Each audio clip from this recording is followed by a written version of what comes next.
xibaar yi gën a fës ci internet bi ñu wax ci ànd ak xaritu internet yi Fatimata Bintou Ba Fatima maa ngi lay nuyu di la dalal ci plateau bi. maa lay fay Sofia Ba maa ngi nuyu suñu mbokku téléspectateurs ak internet yu ITV yi. alors Fatima tey ñu war a waxtaanee très rapidement deux sujets. bi nga xamante ni moo nekk l'actualité sur la toile. Le premier sujet c'est le troisième incendie fële ci marché Ocass en quelques mois. ay lakk-lakk yoo xamante ni faral nañ koy gis foofu la ca marché Ocass bu Touba moo waral Sofia ñu bëri daal di samp laaj lan moo waral lakk yooyu dañ koy dooree ak ki nga xamante ni mooy kilifa li mu daal di xamle mu ne le marché Ocass est en feu pour la troisième fois en un mois kii di docteur Thioune li mu wax mooy encore un incendie s'est déclenché au marché Ocass de Touba en moins de 10 jours le même marché avait pris feu faisant d'énormes dégâts matériels marché bi di fàttali ko jamono yële wala fan yi ñu génn amoon na ab lakk-lakk bu fa daal di amoon ba ay cantines yu bëri yoo xamante ni ñu fay jaayee soit seeni bagage yu ñu amoon na ñu ñàkk ko am ñoo xamante ni lu bëri perte nañ ko ci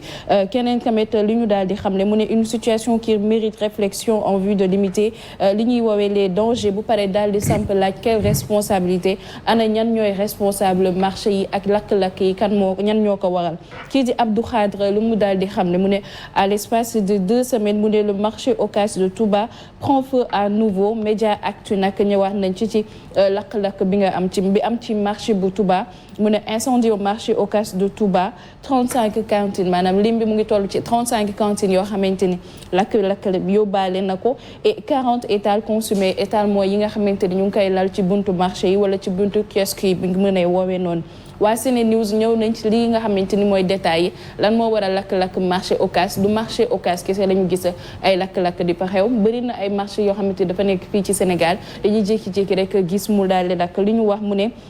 marché Ocass ce qui s'est réellement vraiment passé avant le drame ñu ne l'incendie a été provoqué principalement par des mauvaises installations mu ne mais surtout des branchements clandestins ay branchements yoo xamante ni nit ñi ni ñuy xëccee courant au lieu ñu dem demander li nga xamante ni mooy Sénélec mais plutôt dañuy gis Sofia am na benn cantine Sofia am na li nga xamante ni mooy courant dañuy jël seen fil raccordé ko wala ñu woo seen benn électricien mu defaral leen li nga xamante ni mooy branchement yooyu mu ne ba pare marché Ocass a toujours été victime de violents incendies mu ne et ce à cause des mauvaises installations dans le marché mu ne mais surtout ay branchements yi nga xamante ni insisté waat na ci muy ay branchements clandestins yoo xamante ni peut-être Sénélec duñ ko daal di yëg wala am na yoo xamante ni branchements yi du jaar fi mu war a aw. C'est ça. Alors, on se demande bien ce qui se passe. Waxoon nañ ko fii ci plateau bi des incendies comme ça, surtout répétés, c'est qu'il y a vraiment un problème. Il y a un problème sûrement avec le laxisme comme ni nga ko waxee bu fekkente ni da ngay def ay branchements électriques d'une manière tellement anarchique yooyu c'est forcément que il y a des risques et que ça crée des soucis. Je sais pas nan lañ mën a réguler le marché Ocass pour ne pas que ça se passe comme ça parce que loo xamante ni c'est fréquent, c'est qu'il y a un problème de fond. Il y a une manière de fonctionner qui ne marche pas tout simplement ci marché bi et puis les pertes sont très dangereuses parce que voilà on espère qu'il y aura pas de pertes en vies humaines mais en tout cas war nañ mën a prévenir lii et ne pas toujours être des médecins après la mort. Je pense pas une ça. Oui, c'est un vieux débat. Dem nañ sax ba def ko dans une banalité mooy les marchés qui prennent feu et tout le monde connaît les causes mais il y a pas de solution. Il y a pas de solution parce qu'à chaque fois même si les autorités décident de délocaliser un marché il y a toute une pression derrière. Dañoo bëgg liggéey mais bon un lieu de travail également doit être dans les règles de la normalité de l'environnement surtout pour le client qui a eu beaucoup de peine à se déplacer parce que day mel ni labyrinthe ngay jékki-jékki di dugg ci benn cantine c'est pas lotisser nos marchés et surtout les branchements clandestins suñu waxee branchement clandestin mooy électrique mooy wut courant et tout le monde et ça se fait aussi au vu des vendeurs qui sont au marché Ocass mais pas seulement presque tous les marchés prennent feu que ce soit Matam que ce soit Thiès que ce soit Louga que ce soit Sédhiou partout les marchés sont pareils et l'état de nos marchés reflète un peu l'état de nos vies de notre environnement. Nous sommes dans un environnement de désordre au fait. On aime tellement le désordre et quand l'ordre règne, on pense que l'État de ñoo bëgg a faagaagal au fait. On est adepte du désordre, on respire dans le désordre, on est partisan du désordre et même militant du désordre parce que da ngay gis ñoo xam si dañuy nekk dans des zones yi nga xam ni espace public la nit ñoo fa war a jaar mais su leen état bi jëlee sax ñu jël ay xeer léegi dañuy grève parce que le désordre a tellement régné qu'on a l'impression que c'est le désordre maintenant qui fait loi, mais pas l'ordre. C'est la même chose partout. On peut prendre des exemples très symboliques. C'est la même chose dans les cimetières, Almeri, c'est la même chose. C'est de l'anarchie. Dans les marchés, c'est de l'anarchie. Et pas seulement dans les marchés, il y a des portables ou des électroménagers, mais même dans les marchés Castor, les marchés Gueltap, il y a des lecs. Sauf au Dougui, bon, il faut que nga supporter dëgg pour mën a consommer lu ñu fay lekk moo tax forcément supérette yi wala grande surface yi di am li nga xam ni mooy mérite wala li nga xam ni mooy ay résultats yoo xam ni s'ils sont probants les gens vont choisir la propreté et l'ordre mais malheureusement c'est le désordre dans les marchés qui peut y faire face. On connaît les causes, les solutions quand l'État les enclenche, ce sont les vendeurs qui s'érigent en bouclier pour dire que nous sommes ligués, mais nous aussi perdons mais parce que quand les cantines prennent feu, ce sont des millions à l'air. Est-ce qu'on va réguler ce secteur? Je ne le pense pas. Je ne le pense pas parce que, comme je l'ai dit, nous vivons tellement avec le désordre qu'on pense que c'est la règle. L'exception, c'est l'ordre et quand l'ordre règne, tout le monde sort. Et même il y a des pressions silencieuses pour dire bon, laissez le désordre régner. Bon, les résultats sont comme ça, les conséquences sont là. Ouais, c'est ça, tu as tout à fait raison. Parce que quand le désordre règne, on pense que c'est le désordre qui est normal. C'est là le problème. Nous morts au Sénégal, mais en Afrique, on pense que c'est le désordre qui est la norme. Et quand il y a l'ordre, c'est comme si les gens étaient mal à l'aise. C'est fait que le contraire le redonne, tout simplement. Maintenant, par rapport à ça, oui, il nous faut de l'ordre, il nous faut de la discipline. Après, il y a aussi certaines croyances dans certains lieux, mais moi je pense que surtout, c'est à notre niveau, on a une def pour que justement les choses soient régulées et qu'il y ait un changement et que ce genre de choses n'arrive pas parce que ce n'est pas normal tout simplement Fatima. Sophia lan moo waral suñu marché yi di lakk souvent bu ñu jëlee marché Ocass après boo ñëwee fii si Dakar nga gis soit mu nekk Colobane wala des fois nga jékki-jékki dégg li nga xamante ni mooy Sandaga te ñëpp xam nañ lan moo waral marché yi di tàkk ndax branchement yi nëbbatuwuñ ko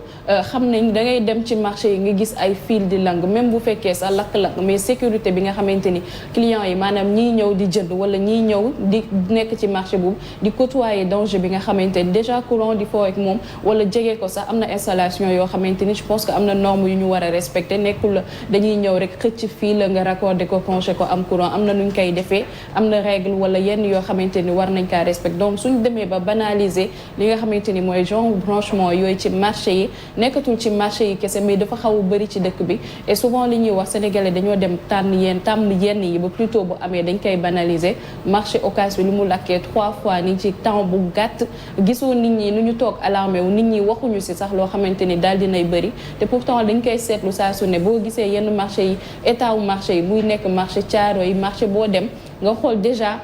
hygiène bi maanaam cat gi war a am ci marché bi melut noonu nit ñi di jëm di fa jënd lekk bi ak hygiène boobu ñun après ñu koy dugalaat suñu biir yi te pourtant bu ñu demul ci marché yi dem ci li nga xamante ni soit bu ñu demee ci grande surface yi ay yu ni mel dañuy naan sénégalais bëgguñu moroomu sénégalais alors que sénégalais dulloo sénégalais bëgg na lu baax fii lañ toogoon di wax par rapport ak suñu transport en commun yi dinaan li nga xamante ni mooy confort mënuñu kaa am suñu transport en commun yi même cas bi mooy posé wu ci yi nga xamante ni mooy marché mënoo faa dem sax nga sol yére bu set ñibbisiwaat encore ak yére bu set donc yooyu noonu war nañ kaa xalaat nit ki tamit wala consommateur bi am na droit am na service bi nga xamante ni de qualité encore li nga xamante ni mooy sécurité toogaat xalaataat bu baax a baax ci li nga xamante ni mooy marché parce que ñu ngi wax di naan lan moo waral lakk-lakk bu amee ci yenn marché yi pour nga xamante ni sapeur bu ñu ñëwee ñu mën kaa fay mu gaaw parce que dañuy naan même bouche d'incendie yi fi nga xamante ni la ñuy nekk foofu dañuy dem joxe ko nit ñi toog di fa jaay donc pour ñu accéder ci loolu dafay métti moo waral sapeur bu ñu ñëwee du ñu mën a fay lakk-lakk yi. Beaucoup de problèmes nga xamante ni on en parle souvent par rapport à nos marchés par rapport à la discipline par rapport au manque d'hygiène et cetera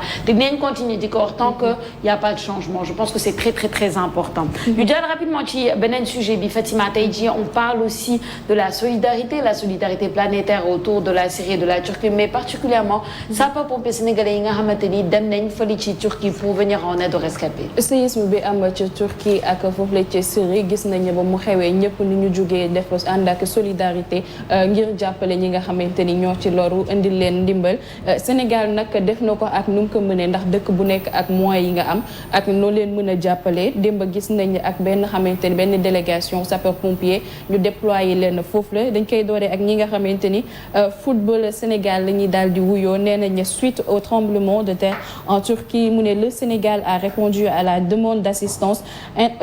internationale plutôt de la Turquie maanaam jàppale leen ci li nga xamante ni moom lañ daal di mën mu ne sapeurs pompiers vont participer aux opérations de secours leeral point net am na ay leeral yoo xamante ni daal di nañ ko ci indi solidarité à la Turquie le détachement des pompiers sénégalais a quitté Dakar démb gis nañ ni démb ci suba image yi daal di circuler bu baax a baax ci réseau yi 30 sapeurs pompiers yoo xamante ni dépêché nañ leen ñu war a dem foofu la ca Turquie ngir indi foofu seen i ndimbal Abdou Taïb Lo lu mu daal di wax mu ne dans le cadre du soutien à la Turquie le Sénégal a envoyé une équipe de 30 sapeurs pompiers pour participer aux opérations dans les zones yi nga xamante ni impacté nañ bu baax a baax ci séisme bi zone yooyu nag mu ne 9 à 10 villes turques ont subi ay tremblements de terre yëngute suuf si mu ne faisant plus de 30 000 morts bilan bi nag estimation lañ koy daal di jàppee à l'heure actuelle parce que ba léegi nii bilan bi chaque jour da ngay dégg ñu ne 30 000 bu tayee nga déggaat amaat lu ciy daal di yokku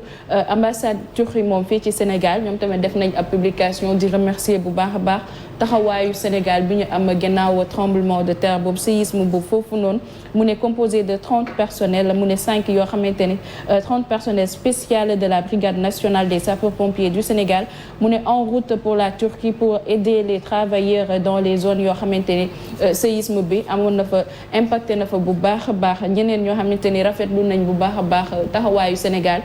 ci xew-xew bu nu mel tremblement de terre bi am na ñoo xamante ni peut-être nee na c'est une première ñu gis Sénégal yenn yi bu amee ndax dañuy xeeb di naan comme dañoo nekk dëkk boo xamante ni bëri wuñ doole donc am na noo xamante ni jàppale nañ ko dëkk boobu di Turquie wala Syrie. C'est important je pense que monde bi yëpp mu ngi rallié mu ngi def lu mu mën pour justement jàppale ñi nga xamante ni ñoo di survivants yi wala boog rescapés yi fële ci Syrie ak Turquie parce qu'on a plus de 30 000 morts maintenant fële ci côté boobu et puis c'est voilà démb ñu ngi doon wax ci Tunisiens yi nga xamante ni aussi ils ont donné leur aide bon l'aide américaine aussi malheureusement souvent il y a une certaine politisation moo tax l'ONU a demandé qu'on ne politise pas l'aide humanitaire par rapport à la Syrie et à la Turquie parce que ça n'a rien à voir c'est un drame humain nga xamante ni tous les pays à mon avis qui peuvent se rallier qui peuvent apporter leur aide devraient le faire tout simplement et le Sénégal n'est pas une exception Papa Moussa. lu leen jàppale doyul d'autant plus que c'est une catastrophe naturelle même si yàpp na zone boobu mais épargne wul kenn suñu borom fu ko neex la koy déclencher pour 3 raisons diplomatie de bon voisinage la Turquie et le Sénégal il y a un trait d'union il y a des écoles même turques qui sont là construction yu bëri sont les Turcs deuxièmement et je pense que même c'était le premier aspect c'est l'aspect humanité il y a la dimension humaine soo gisee ñoo xam ne si seen bakkan dañuy loru avec des vidéos très tristes ay parents yoo xam ne si perdre nañ ay hommes d'affaires yu perdre ay immeubles je pense que c'est la moindre des choses par rapport à la vie humaine des vies humaines c'est-à-dire la diplomatie l'humanité mais également la civilisation am na lu ñu bokk ñoo bokk suñu diine je pense que pour ces 3 facteurs-là la diplomatie l'humanité la diplomatie et la civilisation je pense que su fekkee ni 100 la wala 200 sapeurs-pompiers yi fa dem sax ngir secourir une seule vie ça vaut la peine de se déplacer et je pense pas qu'on doit faire un équilibre entre l'aide et le sous-développement l'aide étant et dans un contexte bien déterminé je pense que la Turquie et la Syrie ce sont 2 pays qui ont besoin d'aide ñu bëggee assistance te yaakaar naa ni ñun fa yóbbu noonu suñu demee sax jël benn xeer dindi ko ngir nit sauver ça vaut la peine exactement ça vaut la peine et puis ça montre un peu de la solidarité humaine quand il le faut vraiment je pense que loolu moo gën a am importance et puis qu'on voit que voilà bu ñu xeeb dara parce que n'importe quelle aide est bienvenue surtout dans une situation nga xamante ni c'est comme tu le dis pas c'est un drame humain c'est une situation bon je pense inédite une situation ponctuelle nga xamante ni des gens sont carrément perdus leur vie va être chamboulée man koy wax la dernière fois surtout les rescapés moi je pense beaucoup à eux ñi nga xamante ni toute leur vie va être chamboulée toute leur vie va être changée maintenant c'est la réadaptation il faut aussi le suivi comment est-ce qu'ils vont se réintégrer se réadapter et reconstruire leur vie je pense que loolu war nañ ci bàyyi xel bu baax Fatima. xam nga ndimbal moom kon du ko xeeb donc boo waxee ci wàllum diplomatie digganteeg ñaari réew ñi day nekk loo xamante ni day rataxal diggante yi en plus leneen loo xamante ni moo ñu boole maanaam lépp loo xamante ni suñu diine gi ñoo ko bokk déjà bu fekkul sax diine mais Sofia nit koo xamante ni mu ngi ci nakar wala nit koo xamante ni am na loo ko mën a jàppalee ci yenn moment yi bul xeeb jamais li nga xamante ni moom lañ def et gis nga ndaw yi nga xamante ni sapeurs-pompiers yi nga xamante ni ñoom lañ fa yebal nit ñi liñ leen di ñaanal ñu dem ak jàmm def li nga xamante ni moom lañ fa yóbbee ñibbisiwaat encore si jàmm ci dëkk bi gis nga ay images yoo xamante ni depuis lors ñu ngi koy partagé ci réseau yi ay xale yoo xamante ni liñ leen di génnee yow ngay naan ñii naka la ñu def pour li nga xamante ni nekk ci décombre yi loo xamante ay mag sax mënuñoo dund loolu donc ay xale mu war na leen lii loxo yàlla rek la yàlla rek moo mën loolu et gis nga drame bi nu mu affecté du foofu Turquie rek Syrie mais bëri na te boobu ba léegi gis nañ ni adduna bi yëpp ñëpp ñu ngi leen di dimbali muy Soudan surtout Afrique aide humanitaire bi nga xamante ni Afrique ñoom tamit jàpp nañ ci bu baax a baax yeneen dëkk yi tamit ku nekk mu ngi def lu mën parce que jamono ji ñoom dañoo nekk ñoo xamante ni soxla nañ ndimbal ni nga ko doon waxee la fois passée mooy par rapport ak rescapé yi suivi bi nga xamante ni ñu koy am parce que man ci semaine bi gis naa kenn koo xamante ni rescapé la muy raconter naka la def ci génn ci décombre yi naka la def pour daw après di la wax itamit naka la def loo xamante ni ba mu toogee xalaataat mu ne man fi ma nekkoon bàyyi naa fa soit samay waajur ay parents proches yoo xamante ni ñàkk naa leen Sofia ñooñu après bu ñu toogaat pour reconstruire dina nekk lu métti loolu loo xamante ni dina leen jàpp et day nekk à vie. C'est ça Fatima. En tout cas on entend le cri de cœur et on comprend à quel point c'est important. Internautes yi comme d'habitude sont au cœur de l'actualité di la gërëm di la sant bu baax. ci li gën a fas ci internet bi et puis on se retrouve demain inchallah. Demain inchallah Sofia Ba. Merci Fatima. Papa Nimsa, le retour d'une rubrique, la rubrique Cosaan. Tey ñu war a waxtaanee les secrets de la cour